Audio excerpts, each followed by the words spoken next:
শুনেছেন সুমনের মায়ের কান্না। সুমন বিএনপির নেতা ছিল। সুমন গুম হয়, আজও তারে খুঁজে পাওয়া যায় নাই। আর এক গুমের ভিকটিম এমপি আরমান রে পাইয়া তারে জড়ায় ধরে সুমনের মায়ের কান্না দেখলেন। সুমনের মায়ের ধারণা আরমান যেহেতু গুম ছিল, সে হয়তো সুমনকে দেখতে পারে। মায়ের ডাক তৈরি করছে সুমনের ছোট বোন। বিএনপির হয়ে নির্বাচনও করেছে। সেই বিএনপি গুম বিরোধী অধ্যাদেশ বাতিল করে দিল। কইছে কি আমরা শক্তিশালী গুম বিরোধী আইন আনবো। মিছা কথা, জিন্দেগিতে আনবে না। বিএনপি উঠতে বসতে মিছা কথা বলে। আপনাদের বলি, ধরে নিলাম বর্তমান গুম অধ্যাদেশ কানা খোড়া ল্যাংরা, অনেক অসম্পূর্ণতা আছে। আপনাদের যুক্তি মানলাম, নাই মামার চাইতে তো কানা মামা ভালো, তাই না? এখন তো কিছুই নাই। হাসিনার আমলে যে অবস্থা, ঠিক সেই অবস্থা এখন। গুমের বিরুদ্ধে কোনো আইন নাই। আপনি পরে এটার আইনে পরিণত করে স্পেসিফিক ধারা ইমপ্রুভ করতেন, বাদ দিয়ে দিলেন কেন পুরাপুরি? এখন বাংলাদেশে কোনো নাগরিক আর সুরক্ষিত না, যে কেউ গুম হইতে পারেন। হাসিনার আমলের মতো এই বেইমানি দেশের মানুষ মনে রাখবে। বিএনপি করাটাও তো একটা সুস্থ বুদ্ধির মানুষের জন্য অসম্ভব করে তুলছে বিএনপি। কে করবে বিএনপি? এরকম একটা দল কে করবে? কেউ না। ছাপড়ি ছাড়া কেউ করবে না।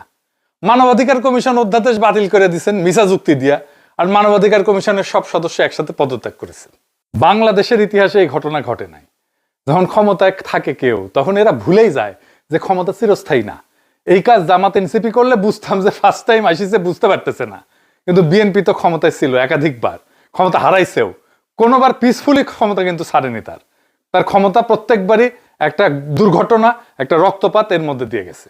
17 বছর নির্বাসনে ছিল তারেক রহমান। চোখের সামনে আওয়ামী লীগের পরিণতি দেখলো, তাও এদের বিকার নাই, এদের লজ্জা নাই। ভাবতেছে এদের ক্ষমতা চিরকাল থাকবে। এর মধ্যে শুরু হয়েছে তারেক রহমানের পার্সোনালিটি কাল্ট তৈরি করা। মানে তারেক রহমান এমন এক ব্যক্তি, সে দেশটাকে উদ্ধার করে দিবে। রাষ্ট্র কোনো একক ব্যক্তির কারিশমায়, একক ব্যক্তির ইন্টেলিজেন্সে চলে না। রাষ্ট্র অনেক জটিল, একটা কমপ্লেক্স একটা অর্গানাইজেশন। কি গাড়ি নিয়ে যাইতেছে, তার গাড়ি বহরের লোক কম, সে গাড়িতে যাইতে যেতে সালাম টালাম দেয়। এই সমস্ত করতে করতে টাইম চলে যায়। কিভাবে সে কারিশমা দিবে? এই আকামগুলো করে বাঙ্গ সুশীলেরা। তারেক রহমান আসবে, এটা প্রোগ্রাম করেছে বিএনপি। উঠি ফুন্দের আলো মতিউর রহমান যায় কইতেছে, উনি যদি আরো আগে আসতেন তাহলে দেশ উল্টায় দিতেন।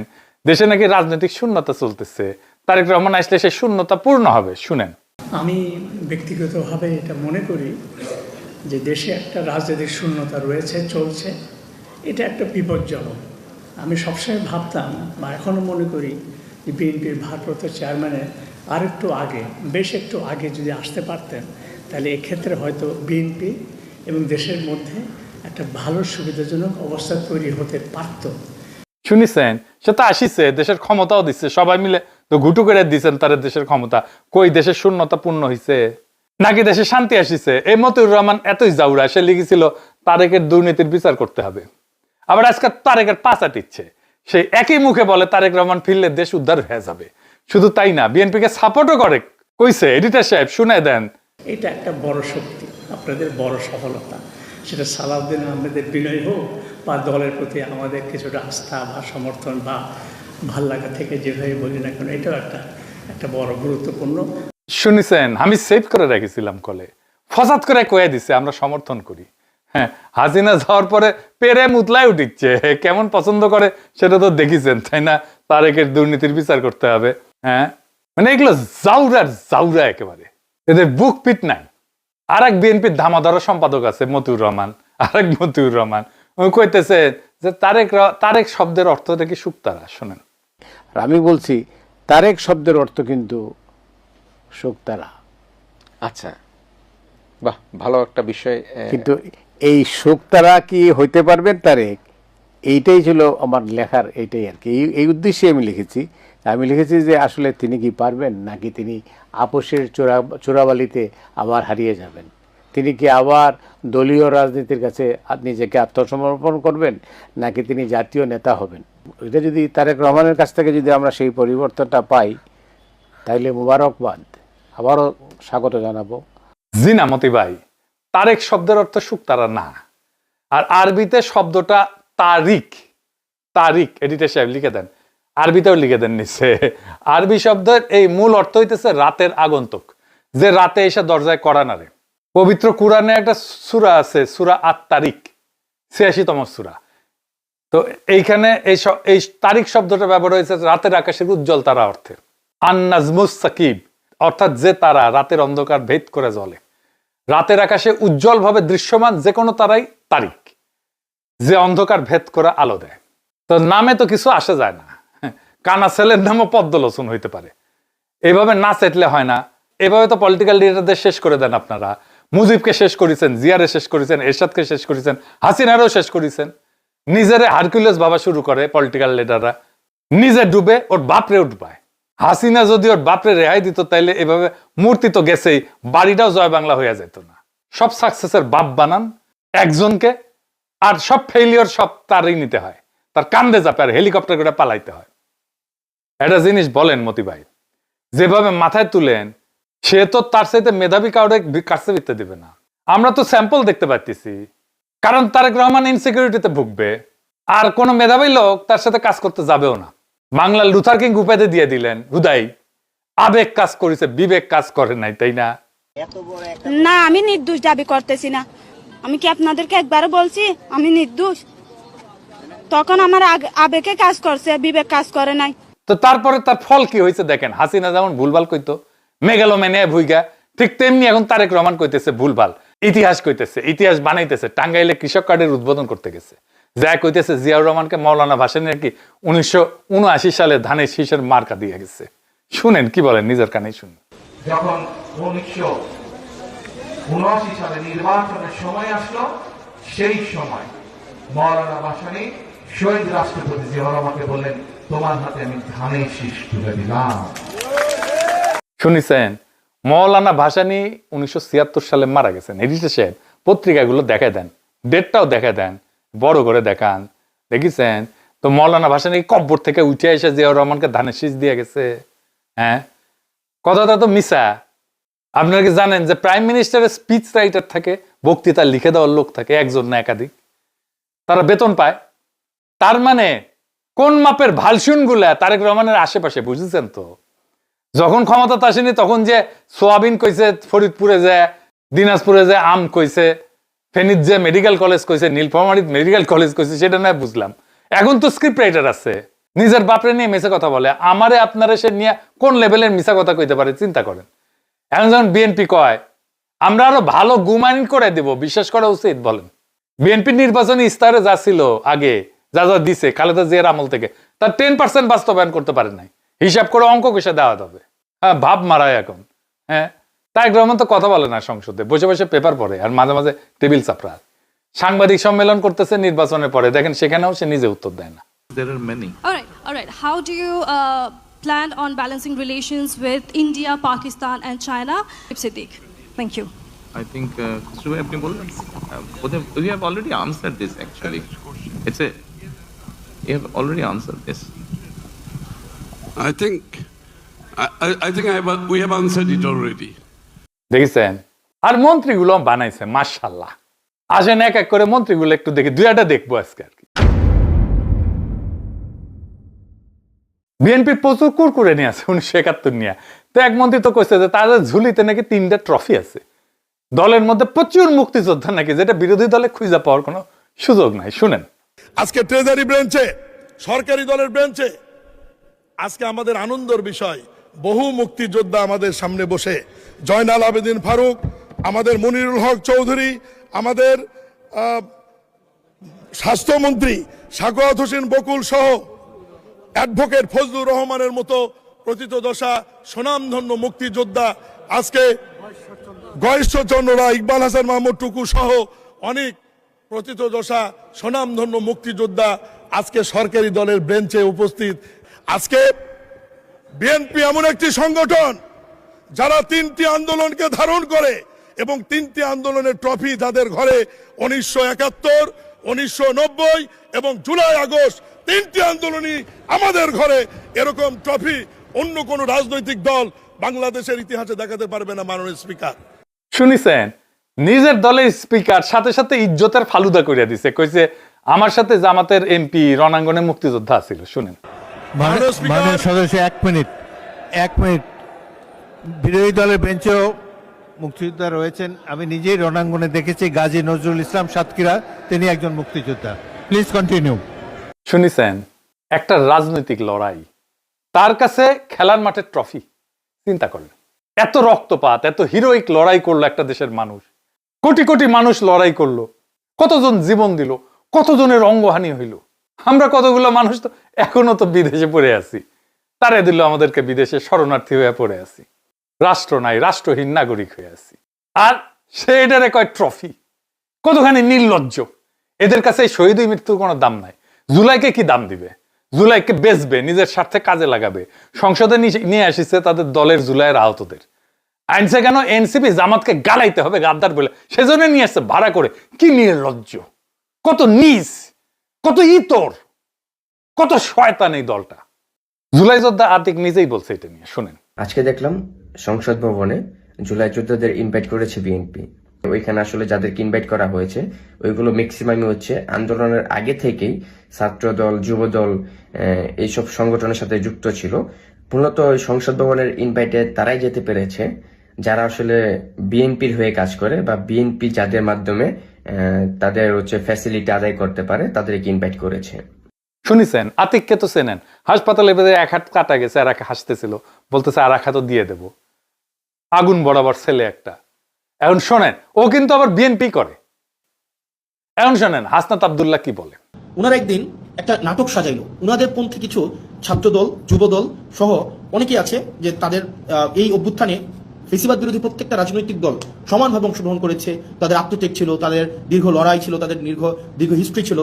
তো ওনারা কি করলেন, কিছু সিলেক্টিভ আহতকে, কিছু সিলেক্টিভ, একদম সিলেক্টিভ কিছু আহতকে বিরোধী দলীয় যেই গ্যালারিটা আছে সেই গ্যালারিটাতে এনে বসাইলো এবং ওনাদেরকে বলে দেওয়া হলো, পরবর্তীতে ওনাদের মধ্যে অনেকগুলো আহত আমাদের কাছে আসছে যে ভাই আমরা তো বুঝি নাই যে আসলে আমাদেরকে কি কারণে নিয়ে আসা হয়েছে, আমাদেরকে জাস্ট বলা হয়েছে আপনাদেরকে গাদ্দার বলার জন্য এবং আপনাদেরকে যেন আমরা বেশিং করি, আপনাদেরকে যেন আমরা ওখান থেকে আপনাদেরকে বেশিং করি এবং আপনাদের বিরুদ্ধে যেন আমরা স্লোগান দিই। আপনারা ওই দিন যে স্ক্রিপ্টটা সাজাইলেন, আপনারা যে নাটকটা সেদিন সংসদে করলেন এবং আমরা দেখলাম মাননীয় প্রধানমন্ত্রী প্রত্যেক আহতের সাথে একজন একজন করে কথা বলে আসার পরেই ওই আহতরা ওই গ্যালারি থেকে আমাদেরকে বিভিন্নভাবে, ওখানে আপনারা দেখলেন একটা সিন ক্রিয়েট করা হয়েছে এবং ওনারা আমাদেরকে বিভিন্নভাবে গালাগালি দিলেন। ওনারা বললেন আমরা জুলাই সনদ চাই, আমরা জুলাই সনদ চাই, বিএনপি যেভাবে চাই আমরা সেভাবে চাই। তো আমরা জিজ্ঞেস করলাম বিএনপি কিভাবে চাই বলেন তো? তোমরা বলেন না বিএনপি যেভাবে চাই আমরা সেভাবে চাই। আমি বললাম তো বলেন না বিএনপি কিভাবে চাই? কয় না আমরা এত কিছু বুঝি না, বিএনপি যেভাবে জুলাই সনদ চাই আমরা সেভাবে চাই। এর মাঝখানে 3-4 জন আছে আমাদের কাছে এসে বললো যে ভাই আমরা খুবই দুঃখিত, আমরা আপনাদের সাথে এইভাবে আচরণ করার কারণে, কিন্তু আমাদেরকে এইভাবেই বলা হয়েছে, আমরা যেন আপনাদের বিরুদ্ধে স্লোগান দিই, আমরা যেন আপনাদেরকে হচ্ছে ওখানে অপমান করি, আমরা যেন আপনাদের বিরুদ্ধে এই ধরনের কথাগুলো বলি। শুনেছেন তারেক রহমান এরকম নোংরামিতে নামিছে তার পুরা দল বলকে নিয়ে। আগে শুনতাম তারেক রহমানের দলে ছাপরি আছে, এখন পুরা দল ছাপরি হয়ে গেছে, কল্পনা করা যায় না এগুলো। এবার আসেন ভারপ্রাপ্ত প্রধানমন্ত্রী সালাউদ্দিন সাহেবের কথা আসি। সালাউদ্দিন সাহেব কইছে ৭১-এর সাথে কিছুই তুলনা চলে না, ৭১-এর সংবিধান কেন ভালো লাগে না আমরা বুঝি তো। সর্বশ্রেষ্ঠ অর্জন, বিজয় গাথা, কারো কাছে পরাজয়ের গ্লানি।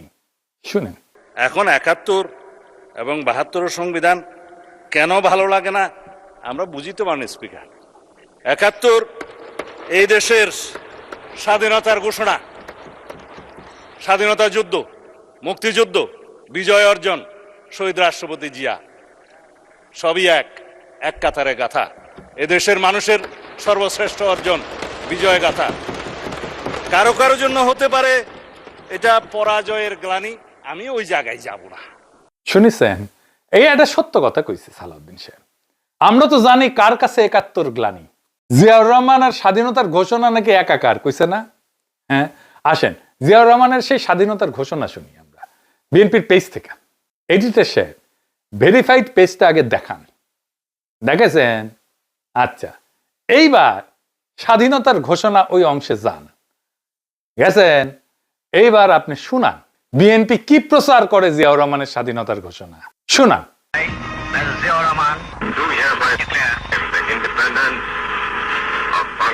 শুনিছেন? এদিকে পুরা ঘোষণা না, পুরা ঘোষণা কেটে দিছে কেন সালাউদ্দিন সাহেব? লজ্জা লাগে? আপনার দলের প্রতিষ্ঠাতা সোহরাওয়ার্দীর বডিগার্ডের গ্রেট ন্যাশনাল লিডার সুপ্রিম কমান্ডারও কইছিল তাই। শুনেন, এবার পুরাটা শুনেন। On behalf of our great national leader, the Supreme Commander of Bangladesh, Sheikh Mujibur Rahman, do hereby proclaim the independence of Bangladesh. শুনেছেন? যারা মুক্তিযোদ্ধা না তাদের গ্রেট লিডার কইতেও হয় না, দরকারও নাই। কিন্তু আপনি যেহেতু মুক্তিযোদ্ধা তাই আপনারা গ্রেট লিডার কইতে হবে, আপনার নেতা কইয়া গেছে, আপনারও কইতে হবে। এতই যদি মুক্তিযোদ্ধা শেখ মুজিবের গ্রেট লিডার কইতে হবে, আপনার দলের প্রত্যেককে কইতে হবে, আপনার দলের পুরা ভাষণ শুনাইতে হবে, সংবিধান মতে মাথার উপরে শহীদ বডিগার্ডের ছবি টাঙাইতে হবে। সংবিধানে আছে তো, টাঙান। আর কোন ওই ঘোষণা কাটিছেন কেন? হীনমন্যতা কার, লজ্জা কার, কোন হীনমন্যতায় কাটিছেন? 1971 যদি রসগোল্লা হয়, আপনি রসগোল্লা শিরা শিরা শিরা। আমার যদি মিষ্টি খাইতে হয় তাহলে ঘোষেরটা খাবো, আপনারটা কেন খাবো? আপনি তো ঘোষ না, আপনার তো মিষ্টি না, মিষ্টি শিরা, গোস্তের ঝোল। গোস্ত খাইতে হলে গোস্তই খামো, ঝোল কেন খামো? আমাদের টাইমে পরীক্ষায় প্রশ্ন আসতো, 1 নাম্বার প্রশ্ন সহ 10টা প্রশ্নের উত্তর লিখো। 1 নাম্বারটা আবশ্যিক, বাকি 9টা ঐচ্ছিক, বেছে নেওয়া যায়। 1971 আওয়ামী লীগ আবশ্যিক, আপনি ঐচ্ছিক। শেখ মুজিব আবশ্যিক, আপনি ঐচ্ছিক। আপনার দল হিসাবে এক্সিস্টই করেন না। 1971 বিএনপির প্রথম সরকারের সেকেন্ড ম্যান সাজিদুর রহমান ছিল চিহ্নিত স্বাধীনতা বিরোধী। আপনার দুই পাশের 2 শান্তি কমিটির মেম্বারের পোলা বসে, একটা মির্জা ফখরুল আর একজন আমির খসরু। খুব মুক্তিযুদ্ধ, হ্যাঁ। অনেকে মনে করেছিলেন যে এহসানুল হক মিলন ভালো মন্ত্রী হবি। হ্যাঁ, শপথ অনুষ্ঠানে যাওয়ার টাইমে সে কি লাভ মারছে, এক লাভ দেখেন।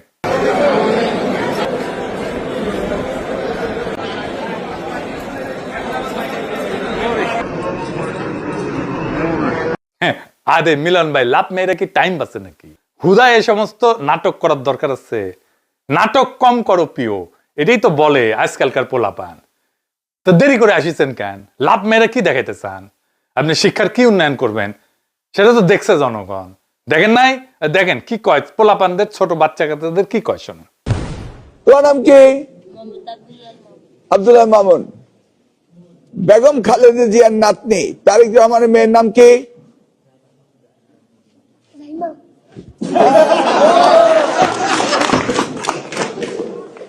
লিখলি জায়মা রহমান। ওকে, তোমরা রাজনীতি করবা জায়মা রহমানের সাথে, তাই না? তোমরা কার সাথে রাজনীতি করবা? জায়মা রহমানের সাথে নাকি?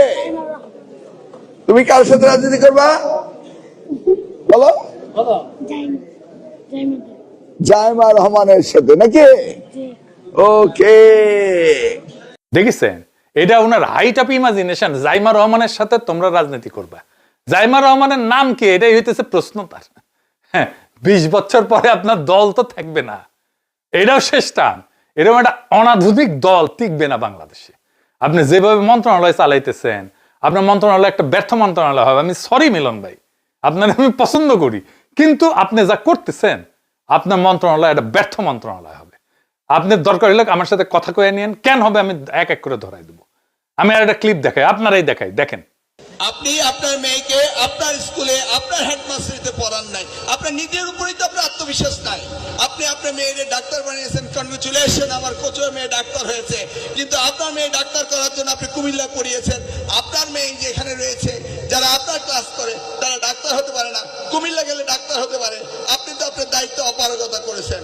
আপনার এলামনাইতে আপনার কয়জন ডাক্তার আপনার হেডমাস্টার জীবনে স্কুল থেকে হয়েছে, সেই পরিসংখ্যানটা আমাকে দেন। স্যার, ভালো পজিশনে গিয়েছি ইনশাল্লাহ দিলে, হয়তো আমাদের পার্সেন্টেজ কম, কারণ আমাদের রুরাল এরিয়ার সকল অভিভাবকদের অবস্থা একরকম নয়। ছাত্রদের পিছনে যেটা বিনিয়োগ করা প্রয়োজন ওই অনুপাতে বিনিয়োগ করতে পারছে না। তোমার বাবা কি ছিল? যাই মেকানিক ছিল। তোমার বাবা কি ছিল? হ্যাঁ, কার্পেন্টার ছিল। ওরা কিভাবে হলো? কোন শিক্ষক ওদের মানুষ বানিয়েছে? কে তাদেরকে ইন্সপিরেশন দিয়েছে? আপনার হাজার হাজার ছাত্র ছাত্রী আপনাদের বেরিয়েছে, একটিও ডাক্তার বানাতে পারেন নাই। কেউ জবাব দিতে যায় না। দেখেছেন, আপনি শিক্ষককে ছাত্রীদের সামনে ধমকাইতেছেন। আপনি কি শিক্ষকদের প্রভু নাকি? মাস্টার আপনি যদি লিডার হন তাইলে আপনার টিমের সাথে ব্যবহার করে নাকি কেউ? আপনি তো লিডারশিপের ল জানেন না মিলন ভাই। ওনাকে যদি আদৌ কিছু বলার থাকে প্রাইভেটলি বলেন, ডেকে পাবলিকলি প্রেস করবেন, প্রাইভেটলি কোচ করবেন। কোচ তাও এইভাবে বলবেন না। বয়স্ক মুরব্বী মানুষ, আপনারই টিমের মানুষ, তারা এইভাবে বেইজ্জত করলেন ছাত্রীদের সামনে, তার নিজের ছাত্রীদের সামনে। সে ছাত্রীদের সামনে মাথা উঁচু করে পড়াইতে পারবে? আপনি তো